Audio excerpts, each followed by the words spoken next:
ma question, elle est sur l'aspect juridique. Quel est le pour et le contre d'avoir un outil juridique un peu figé, finalement, désolé de parler comme ça, par rapport à, finalement, un mode de réflexion qui est quand même organisé de manière très sérieuse. Mon souci, c'est que par rapport aux enjeux scientifiques qui sont largement en avance par rapport, j'exagère un peu, par rapport aux règles juridiques, c'est de ne pas figer une réflexion avec des modes juridiques. Christine Desquet l'a très bien expliqué sur, par exemple, recherche biomédicale, la manière dont on classe sous un angle juridique qui ne s'adapte pas nécessairement aux études telles qu'elles se font aujourd'hui, voire demain.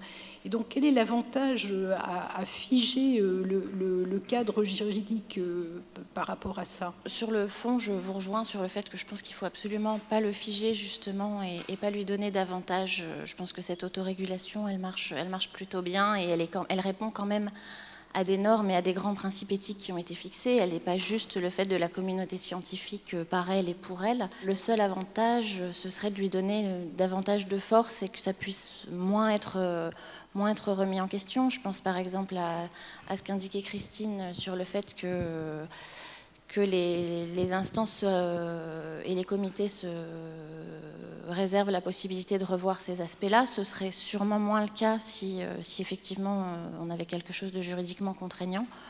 Hormis ça, j'en vois pas beaucoup d'intérêt, mais je pense que Philippe a...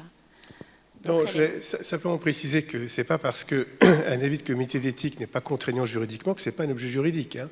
C'est quand même un objet juridique. C'est-à-dire que si cet avis fait grief à quelqu'un, par exemple, on ne donne pas d'avis, ça va empêcher une publication, ça fait grief, c'est un acte administratif, c'est un acte qui est produit par une administration qui est l'INSERM. Et donc, si je suis la personne à qui l'absence d'avis favorable a fait grief, je vais saisir le tribunal administratif. Donc, parce que c'est un acte administratif, l'avis de comité d'éthique. Alors, il faut distinguer quand même deux choses. Ce qu'on appelle les IRB au début, c'est n'importe quel comité d'éthique de la recherche. Maintenant, ce qu'on appelle IRB, c'est uniquement les comités qui sont enregistrés à l'OHRP, donc au ministère de la Santé américain, pour des besoins qui sont américains et internationaux. Donc la plupart des CPP sont aussi enregistrés comme IRB. Le CEEI est le seul comité non institué par la loi, je crois, qui soit enregistré comme IRB américain. Bon. Donc, si vous voulez, le fait d'être un IRB en tant que tel, effectivement, ça n'a pas d'intérêt dans le processus d'autorisation des recherches. Mais ce n'est pas pour autant non plus quelque chose de tout à fait neutre et qui ne sert qu'à l'international, et on le voit dans le cas du CEI. Donc, après ça, je rejoins tout à fait ce que dit Lorraine, ce que vous dites, madame, c'est que ce n'est pas intéressant de mettre de la loi ou des choses qui sont contraignantes partout, mais il y a un intérêt tout de même à clarifier ce que sont les objets et ce que sont les institutions qui les manipulent, qui les mobilisent. Et, pour la clarification, en tant que membre, je ne me sens pas du tout accrédité par les États-Unis. On est bien d'accord, hein, c'est-à-dire qu'il faut lever l'ambiguïté de la dépendance de l'organisme américain. On n'est pas du tout dépendant de l'organisme américain. Il se trouve qu'on répond à un cahier des charges qui rentre dans le cadre de la définition des IRB. Je crois qu'il faut être tout à fait clair là-dessus. On est un comité indépendant, effectivement avec la responsabilité de l'INSERM au-dessus de nous. Mais voilà, on n'a aucun compte à rendre à M. Barack Obama, par exemple. Hein, c'est tout à fait clair. Voilà. Je pense que c'est une ambiguïté qui est intéressant de lever parce que souvent on nous dit « mais attendez, on ne comprend pas très bien ». Nous, on est dans le droit français, on est en France. D'ailleurs, effectivement, j'ai dit, et Lorraine a dit, au fond, pourquoi pas une instance européenne qui enregistrerait ? Oui, mais finalement, est-ce que ça changerait beaucoup les choses ? Donc, finalement, on a un système qui fonctionne bien. Alors, en sachant qu'on a probablement quelquefois des exigences finalement qui anticipent celles des États-Unis. Là, il se trouve qu'actuellement, les règles de fonctionnement des IRB, donc un certain nombre oui, de règles pour le fonctionnement des IRB, donc américains, a priori des IRB, ça correspond à la loi américaine, sont en train de fonctionner, sont en train d'évoluer. Effectivement, il y a une grande, en fait, interrogation. Donc il y a des vidéos sur leur site, etc. Et les citoyens sont appelés à faire des commentaires, etc.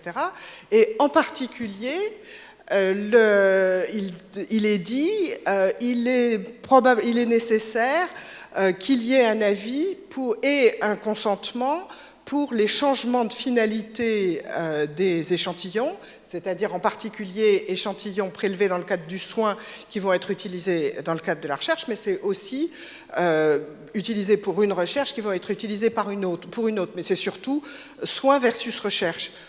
Pour nous, ça fait longtemps que c'est comme ça. Donc voilà, effectivement, on fonctionne avec notre fonctionnement français et je crois que ce n'est pas un problème. Enfin, on donne quand même de la clarté dans la zone grise. Hein, la zone grise, voilà. Et ça, c'est très important. Parce qu'il y a une zone grise, effectivement. Et la loi Jardé, elle est justement destinée à neutraliser, enfin, comment dire, à régler ce problème de la zone grise. Actuellement, il y a des CPP qui prennent en revue préalable des dossiers pour des recherches non biomédicales au sens de la loi. Ils ont tort. Ils ne devraient pas faire ça. Ils le font par défaut, parce qu'on ne sait pas trop à qui s'adresser. Mais c'est le rôle précisément de notre comité. Alors d'ailleurs, une chose importante, alors je ne vais pas dire quel chercheur qui est présent aujourd'hui me l'a dit, parce que pour des raisons de confidentialité, mais il y a des CPP, ou en tout cas un CPP, qui pour les recherches non interventionnelles réputées ne jamais poser de problème, ce qui est totalement faux, demande pour les recherches non interventionnelles d'avoir seulement le synopsis sans formulaire d'information et de consentement et donne un avis favorable toujours. Donc là, c'est une sacrée zone grise. Hein. Bonjour, je suis chercheur en neurosciences. Donc si j'ai bien compris, le fait de demander un avis soit au CPP, soit à l'IRB de l'INSERM dépend de la qualification de la recherche en termes interventionnels ou observationnels. Ma question est, qui est habilité à qualifier la recherche? Sur le plan plus réglementaire, c'est le promoteur qui est en accord avec l'investigateur et son protocole, mais c'est le promoteur qui propose la classification qui éventuellement peut être mise en cause par fausse observation ou par un CPP. J'ai peut-être mal compris, mais il me semblait que quand la recherche est non interventionnelle, la réglementation dit qu'il n'y a pas besoin de promoteur. Donc je repose ma question. Oui, c'est vrai. Oui, c'est vrai, vous avez raison. Alors, excusez-moi, parce que c'est un sens élargi du mot promoteur. En règle générale, en tant que chercheur au sein d'une institution, c'est quand même l'institution qui, au bout du compte, est responsable de la recherche. Et il est recommandé de vous mettre en rapport avec les institutions, ou les instances de recherche clinique de l'institution pour avoir un appui justement sur la qualification et les procédures que votre recherche demande. Pour compléter la réponse, il est absolument clair que quand des projets nous sont soumis directement, et en général on nous dit c'est non interventionnel, on vous le soumet, nous on commence par vérifier que la qualification de la recherche est bonne. Et il peut nous arriver de dire c'est une recherche interventionnelle, vous devez avoir un promoteur et une soumission à un CPP. Juste une dernière question de détail. Quand vous parlez d'institution, ça peut être un petit peu ambigu. Donc, par exemple, est-ce que c'est l'INSERM? Est-ce que c'est l'institut de recherche dans lequel je travaille? Qui est-ce? Quel est l'institut de recherche dans lequel vous travaillez? Dans mon cas, c'est l'Institut du cerveau et de la moelle à Paris. Vous devez être dans une unité rattachée à un institut de recherche. Vous êtes rattaché à l'INSERM. Oui, rattaché à l'INSERM. C'est l'INSERM. C'est le PST ou l'université pour un chercheur. Du coup, pour ceux qui ont plusieurs tutelles, CNRS, INSERM, au CNRS, l'équivalent du pôle recherche clinique, c'est la cellule réglementation bioéthique, dont je suis responsable. Donc c'est un peu... voilà, parfois ils s'adressent à nous, parfois à l'INSERM, voilà, pour compléter. Ça peut être pas toujours facile de trouver le bon interlocuteur, Mais au fond, si vous voulez, le promoteur concerné, c'est l'institution, c'est l'INSERM, c'est même pas l'Institut. Je ne pense pas que l'Institut ait une personnalité morale. C'est justement l'une des particularités de l'ICM, c'est qu'il a une personnalité morale. Donc ça peut être aussi en direct par l'Institut. Bonjour, je m'appelle Adélaïde Dousseau, je suis en postdoc au département de bioéthique du NIH. Alors c'est très intéressant parce qu'on parle beaucoup du NIH, et donc j'ai vu un petit peu les IRB, le fonctionnement là-bas. J'ai une première remarque parce que je connais quelqu'un qui travaille à l'OHRP, donc j'ai partagé l'annonce du séminaire et qui m'a fait la remarque que c'était un enregistrement à l'OHRP, mais pas une accréditation, dans le sens où c'est une réponse à un cahier des charges. Enfin, c'est juste une remarque, parce qu'il m'avait fait cette remarque. La question que j'avais, c'est que ce que j'ai observé des IRB du NIH, de la recherche intramurale, c'est qu'il y a non seulement l'autorisation à la recherche, mais il y a aussi la revue continue des projets de recherche tous les ans. Donc ils revoient les inclusions, s'il y a eu des problèmes, etc. Je me demandais si le CEI donnait juste une autorisation ou s'il y avait aussi ce processus de suivi. Alors, le processus de suivi, pour les chercheurs qui nous demandent un avis pour des recherches financées par le NIH, nous avons des mises à jour de l'avis tous les ans.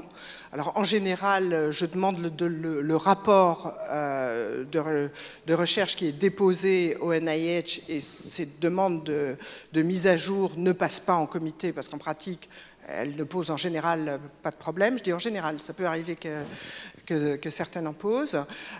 Pour les projets européens, très souvent, il y a un Ethics Advisory Board qui peut nous demander éventuellement des mises à jour. Pour le reste des recherches, nous ne faisons pas, on ne pourrait pas, hein. Techniquement, ça ne serait pas possible. Je me demandais où se situait l'agence de biomédecine dans tout ça, parce qu'on doit aussi déposer des projets à l'agence de biomédecine, justement, quand c'est non interventionnel, mais que ça fait appel à du matériel biologique humain. Et je ne situe pas bien le lien non plus entre agence de biomédecine et... L'agence de biomédecine est une agence régulatrice française qui correspond à la loi française, et il se trouve que tu travailles sur l'embryon. Donc effectivement, ces recherches doivent être autorisées par l'agence de la biomédecine. Donc l'avis de l'agence de la biomédecine peut être utilisé comme avis éthique, et probablement c'est ce qui se passe régulièrement pour vos recherches, mais la demande d'un avis éthique d'un IRB est totalement indépendante, et il serait parfaitement justifié de demander un avis éthique à l'institution à laquelle ton laboratoire est rattaché. Bonjour, je suis ex-chercheur INSERM et je voulais rebondir sur le commentaire qui a été fait là juste avant de la part de la personne qui travaille au NIH à propos du suivi des projets. Donc vous avez répondu. Et plus loin, je voulais savoir quelle était la réglementation en matière d'archivage des données. Parce que quand on a terminé une recherche biomédicale et que, comme moi, on s'en va en retraite, que fait-on des documents? Que fait-on de toute cette masse de choses qu'on a pieusement conservées dans nos placards? La recherche biomédicale implique un promoteur, et c'est le rôle du promoteur de faire respecter la qualité de la recherche, la sécurité des patients et des données. Donc l'archivage est la responsabilité du promoteur. Elle peut être... Alors, oui, et la durée est de 15 ans.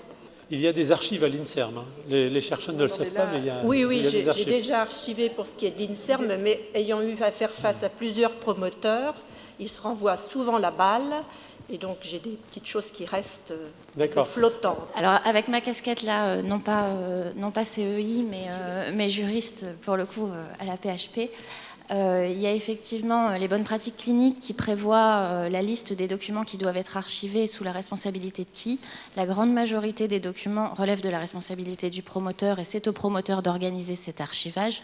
Il y a néanmoins quelques documents qui relèvent de la responsabilité de l'investigateur. Et effectivement, là, il y a une difficulté quand un médecin en particulier quitte un service, où il y a une partie des archives qu'il devrait prendre avec lui et conserver à titre personnel. Moi, je suis très heureux de vous entendre, parce qu'on parle du diable, mais le diable, il est déjà dans notre société. Je suis urologue, expert auprès du TGI de Paris dans tout ce qui est urologie, mais aussi ce qui est des anomalies médicamenteuses. j'ai un dossier, un des premiers dossiers sous le coude des méfaits du distilbène chez l'homme de vecteur transgénérationnel. Donc vous ne vous rendez pas compte à tel point où l'implication sociétale dans laquelle votre structure va être impliquée. Donc moi je suis très heureux d'entendre des juristes parce que pour pouvoir donner une réponse, parce que derrière tout ça il y a quand même les grands groupes pharmaceutiques, il y a des gens, il suffit de regarder l'information sur ce qu'on a vu sur France 2, sur ce qui étaient les perturbateurs hormonaux ou les méfaits des insecticides dans nos sociétés. Il y a des conséquences juridiques qui sont de plus en plus importantes et on se retrouve, nous, en tant qu'experts, pour répondre, confrontés à des données scientifiques qui ne répondent pas toujours. Donc, il faut que vous sélectionnez vos réponses par rapport à certaines études, de façon que dans les essais qui sont faits, les recherches qui soient faites, par la suite, il n'y ait pas d'ambiguïté. Parce qu'on est dans une société de procédure. Catherine Marie Dubreuil de l'équipe INSERM de Limoges. Je suis ethnologue, alors peut-être me pardonnerez-vous la question que je vais poser qui est naïve. Où situez-vous la frontière entre la démarche interventionnelle et la démarche qui ne le serait pas? Ah, c'est une très bonne idée. Sur tout ce qui est recherche sur l'être humain, c'est vraiment les textes qui cadrent ça. On considère qu'il y a une intervention dès lors qu'on change la prise en charge habituelle du patient et qu'il ne s'agit pas juste d'une mesure de surveillance en plus qui n'a aucun impact sur sa prise en charge. Donc c'est vraiment... il faut que le patient soit traité exactement de la même façon que s'il n'avait pas été dans une recherche pour que ce soit non interventionnel. Alors en pratique, ça pose des tas de soucis quand même, hein, en particulier quand on transpose aux sciences humaines et sociales. Donc je me souviens en fait d'un cas, ça se passait dans le Nord, où la question se posait de savoir si telle recherche est interventionnelle ou pas, et où un expert avait produit cette espèce de truc assez intéressant qui était le prélèvement psychologique. Parce que comme il y avait une interview, il assimilait ça à un prélèvement psychologique. Alors ça n'a pas fait Flores, il y a peu d'occurrences de cette notion, mais enfin voilà, donc on peut discuter. Hein. On peut se poser la question, effectivement. Alors, oui, sur ce point-là, il y a un anthropologue franco-américain, Georges Devreux, qui disait que toute observation est déjà une perturbation et une forme d'intervention dans un milieu naturel, enfin, dans un milieu social. Donc effectivement, la frontière, je dirais presque qu'elle n'existe pas. En même temps, il faut être pragmatique, c'est-à-dire demander-leur à quelqu'un est une forme d'intervention aussi. Bonjour, Caroline Laval, je travaille à l'INRA, l'Institut national de recherche agronomique, dans un centre de recherche sur le goût et l'alimentation. Donc on travaille à la fois sur le goût, sur la façon dont les gens perçoivent les odeurs, les arômes, et sur les aspects physiologiques en lien avec ces perceptions. Nous déposons quasiment systématiquement nos protocoles de recherche auprès du comité de protection des personnes, d'une part parce que nous n'avons pas la chance d'avoir un IRB à l'INRA, et d'autre part parce que notre comité de protection des personnes estime qu'à partir du moment où on fait venir des sujets volontaires sains, je ne parle pas de patients, dans nos laboratoires pour goûter des aliments, on les soumet à un protocole de recherche, ils utilisent leur voiture pour venir, ils courent un risque, donc c'est une intervention. Donc je voulais avoir votre sentiment là-dessus. Moi je pense que c'est profondément contestable. Oui. D'ailleurs, les études sur l'évaluation du goût sont sorties de la loi américaine sur la recherche biomédicale. C'est quand même aussi une donnée intéressante à considérer. Et donc voilà, je pense que c'est profondément contestable comme interprétation. Parce qu'on ne fait plus de différence entre l'intervention qui consiste à demander l'heure à quelqu'un et l'intervention qui consiste à faire un examen médical. Alors je rajouterais même que par ailleurs nous sommes des gens très ouverts et que nous sommes prêts à voir des projets de l'INRA qui, j'ai bien entendu, à ma connaissance, fait partie d'Avisan. Et d'ailleurs nous avons vu un projet dans ce domaine il n'y a pas longtemps. Et par ailleurs, alors justement je vais parler sous couvert de Claire et de Lorraine.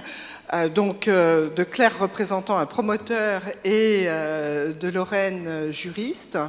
Je pense qu'il y a deux choses différentes. peut-être, si les gens font 500 km pour venir goûter un risotto, il faut peut-être que l'institution responsable de la recherche prenne une assurance. Mais l'avis éthique, c'est une chose qui est complètement indépendante, à mon avis. Bonjour, je m'appelle Frédéric Le Saulnier. J'ai rejoint l'INSERM en 2014, mais j'ai travaillé 10 ans à la CNIL auparavant, et notamment en tant que coordinateur du pôle santé de la CNIL. Moi, je voulais juste faire un retour d'expérience pour vous dire que quand il s'agit d'observationnel, la CNIL est éclairée par un avis du CCTIRS, qui est un comité scientifique, et je voulais vous dire que les comités, notamment pour l'INSERM, les avis du C2EI ont été très utiles à la CNIL pour certaines études qui posaient vraiment des questions éthiques. Je pense à une étude sur des personnes, des hommes atteints d'éjaculation précoce, où l'avis du C2EI avait été vraiment important parce que ça posait des questions éthiques. On demandait à ces hommes de se déclarer dans leur famille atteints de ce trouble pour pouvoir faire en sorte que d'autres puissent se joindre à l'étude. J'aurai d'autres exemples. En tout cas, la CNIL avait été... ça avait été très utile de pouvoir avoir cet avis pour pouvoir se prononcer. Il arrive que le pôle recherche clinique demande notre avis avant de transmettre les projets au CCTIRS.